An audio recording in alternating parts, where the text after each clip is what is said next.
小猫打喷嚏、咳嗽、呕吐，你傻分不清楚，你吃错药不说，整严重了还得上医院。今天我教你咋区分，来记自己脑门上。咱先说说啥样是打喷嚏。你看这个小猫，它就是典型的，它声音是从鼻子里出来的，一边打一边甩头，跟咱人打喷嚏可不一样。咱们人打喷嚏是这样，但猫打喷嚏是这样。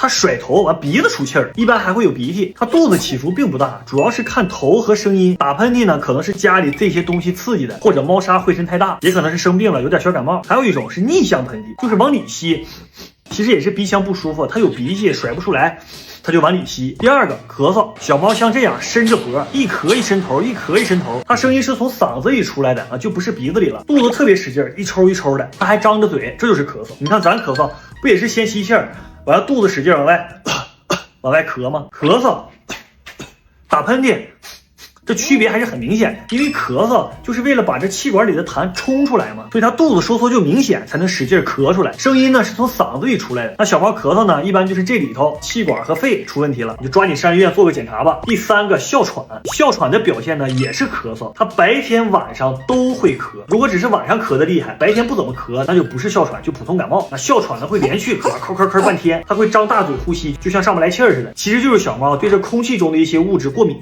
刺激气管导致咳嗽。第四个呕吐，这大家最爱跟咳嗽弄混。小猫吐是腹部快速收缩，连续好几次，然后吐出东西。这个过程啊，除了有一点齁齁的声音，不会有像咳嗽、打喷嚏那些动静。这样肚子反复收缩的吐呢，一般都是肠胃有问题，你消化不好啊，肠胃炎呀。还有一种肚子没蓄力、没使劲呢，直接就吐了，吐的都是未消化的猫粮，这样叫食物反流，要么就吃多了，要么就吃急了，一般都是一过性的，没啥事儿。还有啊，小猫几乎没有干呕这一说，因为猫这个胃啊和食管，它能自己往上蠕动，只要是呕，多少都会吐点东西出来。一般大家认为那干呕其实都是咳嗽，你给整混了。以后再发现啊，你按我刚才说的，好好分辨分辨。你要就实在不明白，发我给你瞅瞅。记脑门上。